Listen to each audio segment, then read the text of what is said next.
He'll sit there and play one against the other, but ultimately the guys that he's going to seriously consider at the end of the day are people who can bring something unique, are good at fantasy, and the name of it is So You Think You Can Tout, not So You Think You Can Shout. Oh, my man coming with the bars right now. Get the fuck out of here! It is said that we are built on the backs of legends, that they set the pace ahead of us, carving a path we were born to chase. And now, we stand where they once stood, facing a future that belongs to us. Stewards of this community, shepherds of this game, this great game, bound by what we bring and drawn to what this game can deliver. He is now worth $2 million, multi-millionaire, Pat Perrine, Roto-World's own, and for probably, 24 more hours a week, maybe, tops? Oh my God! Oh my God! What? Do you think I'm ready to fucking sell insurance? Do you think State Farm is hiring, David? Because I don't think State Farm is hiring. Well, to some of us, that is. The lucky few. Those who are chosen will have quite the legacies to uphold, and their foundation must be strong enough to bear what came before them. Meet the Tout House. Oh, hey, Pete. I'm Rick. I'm a former D3 college basketball athlete. Don't look at my stats. I don't know if I can tout without devolving into Davis. You know you're getting someone who's willing to show up each day, put in the hard work, and make things happen for themselves. Anytime, any distance. Mason Dodd does not want the smoke. I've experienced working in the fantasy football space, behind the curtain, helping you and a few others with some shows. A little bit of fantasy football clout would be nice. I go deep in trying to find out how good they are. I am truly addicted to fantasy football. I live in Wisconsin, and I also do a bit of content creation in my free time. Everyone knows the truth serum is yellow. I make money doing this? Guys, this is my fridge. Does this look like I'm killing it on fantasy football YouTube right now? Here's the freezer. I got one Go-Gurt left. Truth serum is we're all gonna lose our money. Coming from my head, that's the wrong thing to do. Freestyle off the top, Blizzy coming through. Don't worry about hurting my feelings or anything, Yan. Just be yourself. No, yeah, totally. Trust me, I can't fake it. I'm only one way. But yeah, everyone, we are hopping into episode 8 here with Todd. Is Todd what I should be calling you, or Best Ball NFL? What do you prefer? I answer to anything except shithead. Okay, we'll go with Todd then. So I got Todd here with me. Yeah, Todd, like we were talking about, I obviously saw your submission video. I honestly felt like it was one of the strongest in the group. You were one of the few I thought who is actually vulnerable with your truth theorem take. How many takes did it take you on that video? 2. And the first one was actually better, but it came in over 90 seconds. So Ricky, him and I are in the Spike Week Discord, and Ricky was like, "Yeah, it's got to be under a minute and a half," and I'm like, "All right." I didn't even know that I had to fill out an application at that point, but I've been doing this a long time, and sometimes, and I there was 1 or 2 things that I ended up with like 15 free seconds, so but I was just like, you know what? I got the main part. The main thing I wanted to do was I thought it would be funny to have smoke coming out of the cup. I thought it was a nice touch. Yeah. And I literally bummed a cigarette off of one of the guys at work because I haven't smoked for 30 years. And I had that. And, I get kind of these visions, and the key parts of it were, because again, I was in sales for a long time. And one of the key things in sales or just in life is being able to listen and give people what they're looking for. And when I saw that Pete had done a second video basically saying, none of you guys are giving me a truth serum, I thought, well, you know what? This would be that's really how I feel, right? Like what you see in the beginning of the video, me being confident about my achievements and stuff like that, that's me. But also the vulnerable, I haven't gotten as much out of this as I wanted, Right. is also me. So, Yeah. and then I thought it was just kind of funny at the end to say, man, what the hell was in that stuff? I thought you aced it across the board. Yeah, totally. And you were like, yeah, what's in this stuff? I thought it was really well done. Yeah, I think a lot of the early submissions were pretty poor on that front. A lot of people just giving micro player takes like, oh, Luther Burden is up 2 rounds. It's like that has nothing to do with your identity of you as a person. And entering a contest like this, I think is going to be pretty personality driven and character driven. If you're not willing to talk about yourself and be authentic to people, then what are we really doing here, And look, I'm pretty aware of my strengths and my weaknesses as a human being. I'm 63 years old. I've seen a lot. I've been through a lot. And I feel like I've learned a lot. And I kind of feel like honesty is one of my superpowers. Yeah. I feel like, I'm a born again Christian, and I feel like, well, if God loves me no matter what, then I can admit to all my failings and all my weaknesses and stuff like that. So, and I really feel like someone said to me, well, you've been doing this a while. Why should you even be considered? And I think what makes a really great reality show is having, like how Survivor will bring diversity. back someone who almost Right. won but didn't.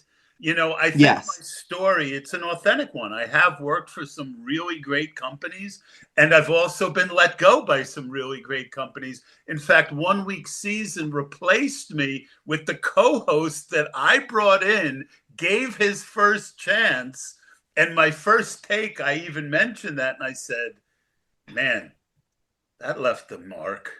Right. Yeah. So I feel like having someone my age in a house with a bunch of young imbeciles, I feel like would bring a lot of texture. And then also me having this whole redemption arc of, I feel that I've been really good, but I just haven't broken through. And this would be an opportunity to get one more chance at the brass ring. So I'm excited to try. I hope I get in. Yeah, I'm completely with you. Like, I think anytime you're building out a cast, you want diversity there, right? Whether that's diversity of age, diversity of belief, diversity of background. Like, that's what makes a good show is people coming at it from different angles. If it's a bunch of 20-year-olds who are all super energetic, like, yeah, I mean, it'll be fun at first, but I think it'll get pretty stale after a while if everyone's approaching it from the exact same way. I mean, I feel like I'm learning life lessons from you right now. It is funny in the Tout House group chat right now when like two younger people will be talking about like arguing and their beef or whatever, and then some of the older people will come in with more perspective and be like, man, I don't know what you guys are even talking about right now. Well, I mean, look, the thing you got to realize about that is acting like an asshole might get you in the house, but it's not going to get you through the house, right? If you think about it, one of the key skills you learn in life is to put yourself in someone else's shoes, right? Mm-hmm.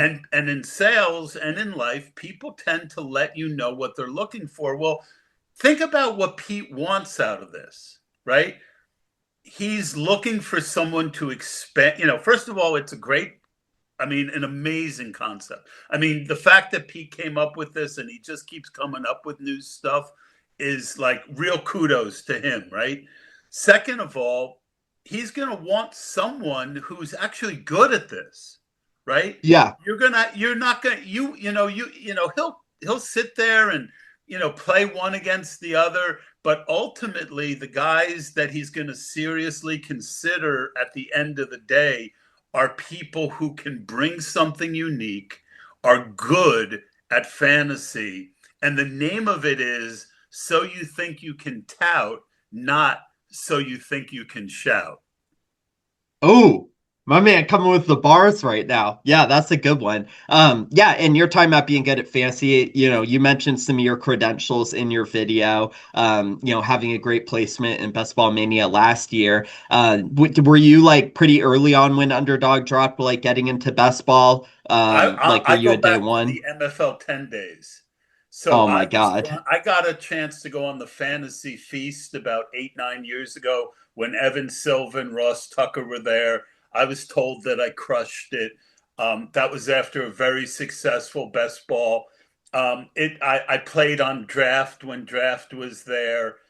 Yeah. Like people who know best ball know, like without bragging too much, there's a lot of smart people over the years who have told me directly, when I see you in the room, I cringe. Right? Like, all kidding aside, I think I'm a better player than I am a podcaster. And despite not getting everything I want, I don't think I suck at podcasting. Yeah, what do you think your biggest edge is in best ball? Is it more macro strategy or micro player takes? All the above. I think it's more about balance. I Okay. think that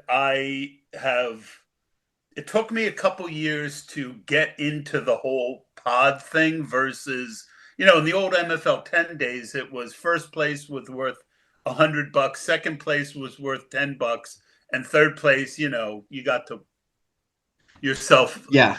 So it was all about getting first. And it took me a little while to come up with strategies for the pods. And I feel like I had my best year ever, where at the end of the year, I didn't say to myself, man, here's a list of things that I need to improve. I think that more it was a lot of what I went out to do, I accomplished, and now how can I do it better? Right. And then I also am a tape watcher, and I had a really good year last year with the rookies, and that really helps me. But I would say ultimately the number one thing that I think I'm good at is looking at a draft board and drafting so that I'm not drafting. There's gaps in the draft board, right?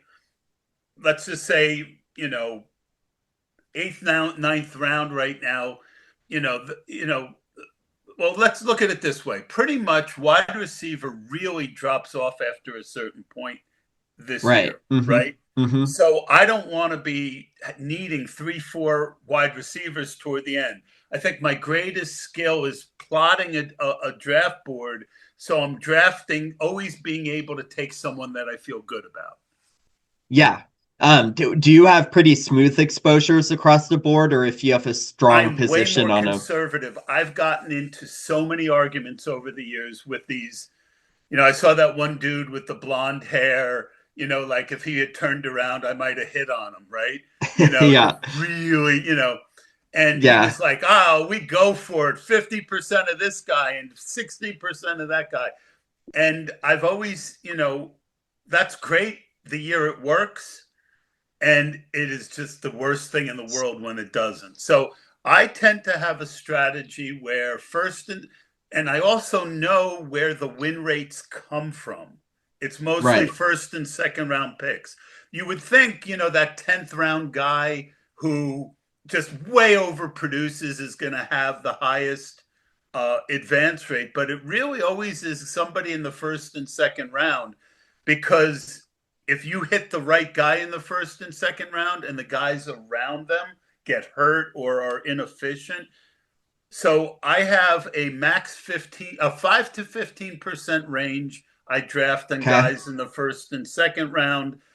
And then in general, I rarely get above 25%. But if there's someone I really believe in late, I can build up to 35%. But it's more about building every team like that team's going to be the one that gets to week 17, right? What do I want this team to look like in week, give it enough juice to get there. How's it getting through week 15 and 16? And then how is it possibly differentiated for week 17? Yeah, totally. I think sometimes people will just go into a draft and try to smooth out their exposures, and they're like, oh, I'm only at 4% on this guy. And they just take him without any strategy for the rest of the team that they're building. Like, they won't take their team in that draft in the context. They'll just pick the player, and it feels better to get closer to an even exposure on them, but it doesn't make sense for the actual team that they're building. Well, one of the good things about being old is the fact that you get to make so many mistakes to learn from. Right. So, I am not ashamed to be wrong. I'm not ashamed to admit when I'm wrong. And I'm going to then have to do an analysis. Was this bad process or was it bad luck? Right. And being Well, honest. everyone says it's bad luck. Everyone's like, "Oh, I ran bad." It's just No, variance. I've had some really bad process over the years too. Yeah. So wait, but before best ball, like when did you start playing fantasy? Was it in a home league? Do you remember like the Yeah. first year, My the first first player I ever 101? drafted was rookie year Ricky Williams in 2000. Okay. And Yeah. I Was he I immediately got really good right away because my sales ability, I was really good at trading, and we didn't have the wealth. I mean, we literally were taking the newspaper the next day and counting your checking points, the right? box Yeah. scores? Yeah. Yeah. You would call in your waiver wires to the Yeah. commissioner. So Commissioner, yeah, people don't respect that. Commissioners used to have it way worse than they do now. It used to be like a full-time daycare center job. yeah, so I used to be actually there was this website, and then I got into this website called Ant Sports, and Ant Okay. Sports had free mock drafts, and I eventually ran their message board, and I also would get like because I was beating everybody, so I would just try and get the best guys from the whole website into a league, and then I'd beat them. Yeah. And then it was a little humbling when I also used to do the simulation football stuff using a game called Action PC Sports, and I won a ton there.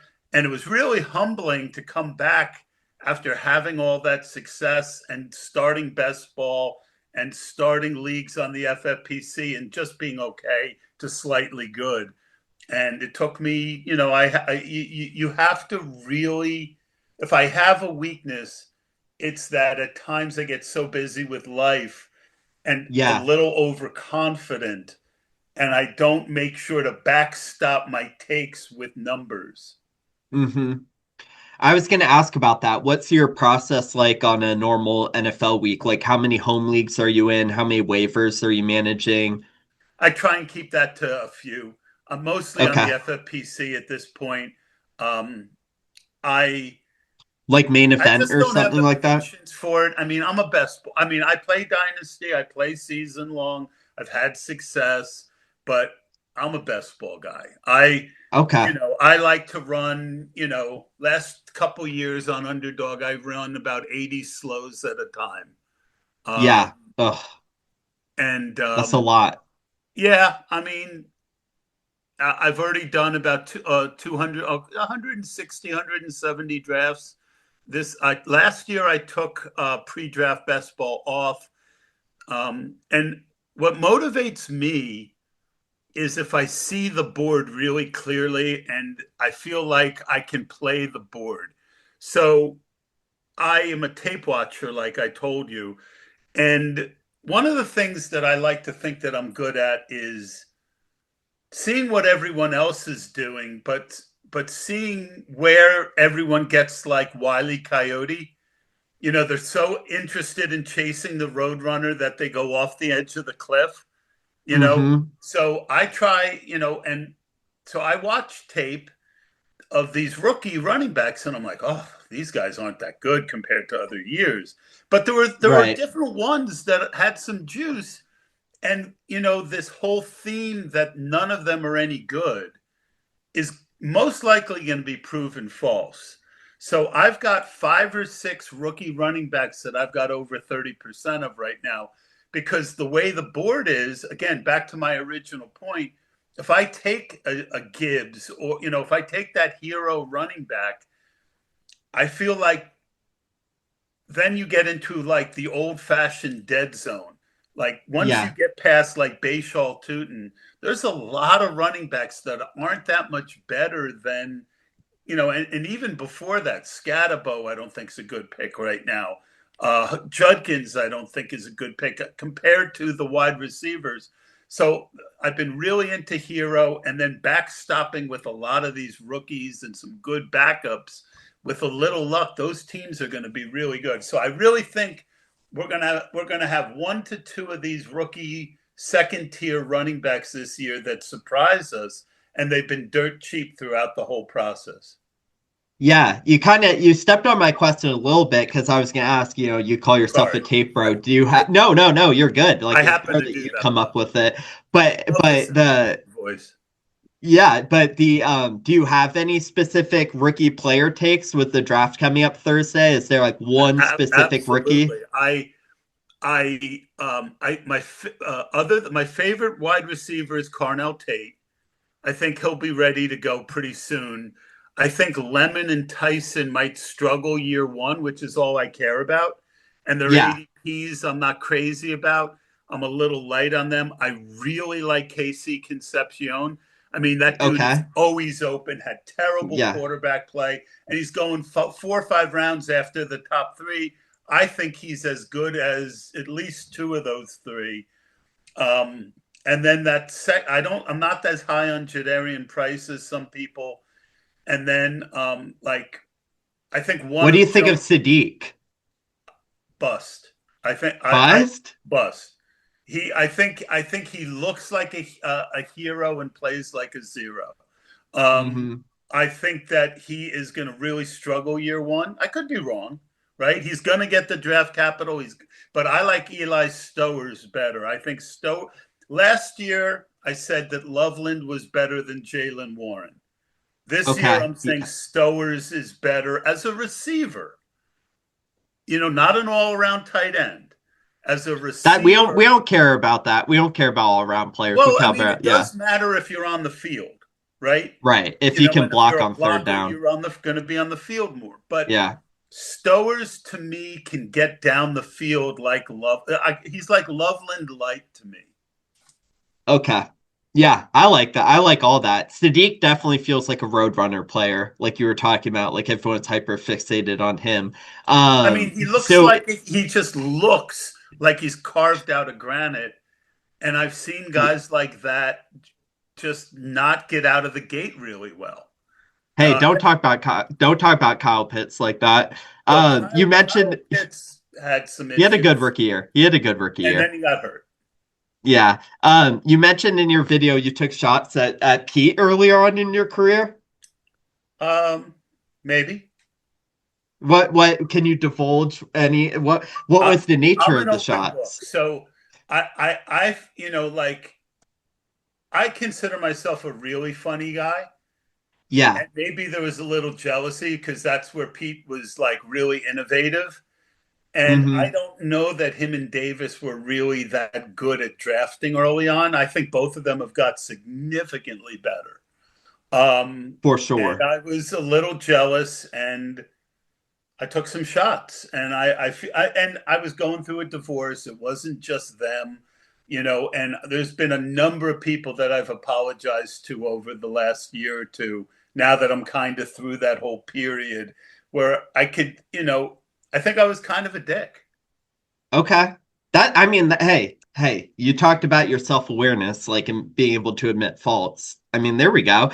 But I feel like everyone has to have that period in their life. I'm sure a lot of the people in this contest will be dicks at the start. Well, my strategy would be to let them and try not to punch down. If I do get in, I think I'll be a target. Okay.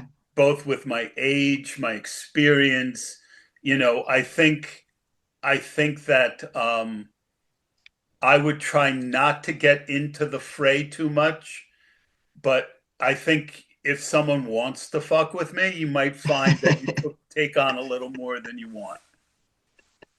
I love that. You said you were open book. So what, you're a born again Christian. What brought you back to the Lord? Well, I mean, I was brought up Jewish. I got saved at 21. I joined a Christian cult, and I got out from under that influence when I was like 29, and I've been straight doing it, seeking God from my heart ever since. Yeah, that's interesting. I mean, what do you mean by a Christian cult? Like, what does that entail? We all live together. it's funny because Seinfeld actually did an episode about the carpet cleaning cult. That was Yeah, us. yeah, That yeah. was us. I worked in New York City in the 80s. I was a cult carpet cleaner. And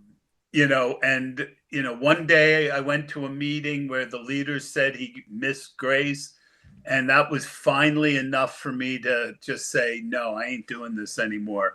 This guy acted like he was perfect all these years. You could never say anything bad about him. And now he's like, oh, I didn't know what I was doing. What? No. Yeah. No. Screw you. That's that. Yeah. That's funny. It took a few years to get healed, but I'm fairly normal now. Yeah. Well, you do have a lot of good one-liners. Did you watch a lot of Seinfeld? Is that one of your big shows? Yeah, I love that. But most of my humor can be traced back to Bugs Bunny, I think, unfortunately. Okay, I wasn't expecting that. I could see the Seinfeld for me though. It's the Jewish heritage and when I first got into sales, one of my sales managers said to me, "You need to take that Jewish sense of humor of yours and put it in your back pocket." And I'm like, "Yeah, good luck with that." My mouth, I've definitely let my mouth get me in trouble in life. That's funny. You have experience with the Godfather himself, Matthew Berry? It was funny. I've never spoken to Matthew, but I went to the Roto Grinders ran an event about 10, 12 years ago, and I had been thinking about starting podcasting, and Matthew Berry was at that event, and I talked about it in my video, and he said, look, if you want to do it, just do it. And people ask me how I got where I was. I just worked so hard that people had to notice me. Yeah. And right. So that's always kind of, I have never really had a shtick as I do the dad puns, but, I've always tried to let my work do its own talking. And unfortunately, it hasn't been enough. But I mean, over the years, I've interviewed almost every major personality in the industry. I certainly haven't been a failure, but I haven't gotten to what I wanted to get to either. Well, I was gonna say, I mean, you do have 4,000 followers on Twitter. Like, you're not a nobody in this space. I used so you've to had have more, and I haven't tried in the last 3 or 4 years to gain any. So, okay. Once Elon bought it, I kind of, and the old Twitter was different, man. We had a community. We all rooted for each other. A lot of us were very close. It's just, and unfortunately what sells is the people who post stuff just to get reactions. Right. Mm-hmm. Hot takes. Yeah. And see, Pete's not that. Pete actually does it the next level of that, where you could accuse him of that, but there's really good content there. And, he's not just a hot take artist. And, but unfortunately, the hot take artists get all the, and the controversy. They're the people who get a lot of followers, and that's just never been me. It's kind of like selling your soul to the devil once you start doing that. I mean, the thing I'll say, Pete's done a really good job of building a community, right? Where like he has a lot of inside jokes and bits, which is kind of where he gets his comedy from. But even if Pete isn't like the biggest creator in the space and there's people with more followers, I think he's the most follower. Innovative. Yeah, for sure. Most innovative. I mean, hands down. This is an example of that. Yeah. I mean, it's just brilliant, this concept. I mean, he is, and I'm not just saying that. He is the best innovator in the space, and I was a little jealous. So that's, that was a true serum, What fantasy content creators do you follow now? Like if you're not doing anything yourself or you're drafting a slow, will you be watching someone stream or watching a video? I have to force myself to watch other people's content. I have always been a fan of Adam Levitan and Evan Yeah. Silva. I am ETR. Yeah. my spirit animal is Drew Dinkmeyer, a guy who is like I suck with numbers. I need someone to help me with numbers. Drew is the best of both worlds. He's just as good as a vibe guy as a numbers guy. That's very rare. That's what I aspire to. Yeah. There's a really unknown guy. He goes Devi Yusuf. He goes Fusue. He is the guy that I backstop a lot of my rookie takes with. I don't always agree with him, but when him and I both, when my tape watching and his numbers align, it's wheels up, baby. Yeah. You know, he's very good. He's salty as all get out. But if you can get past that, he's really talented. I've been getting more into JJ Zacharyson. Yeah, I was going to mention him. He's an our numbers guy for sure. The Rotoviz, Sean Siegel, the guys who really, Pat Corain, guys who really put in work on the numbers end of it.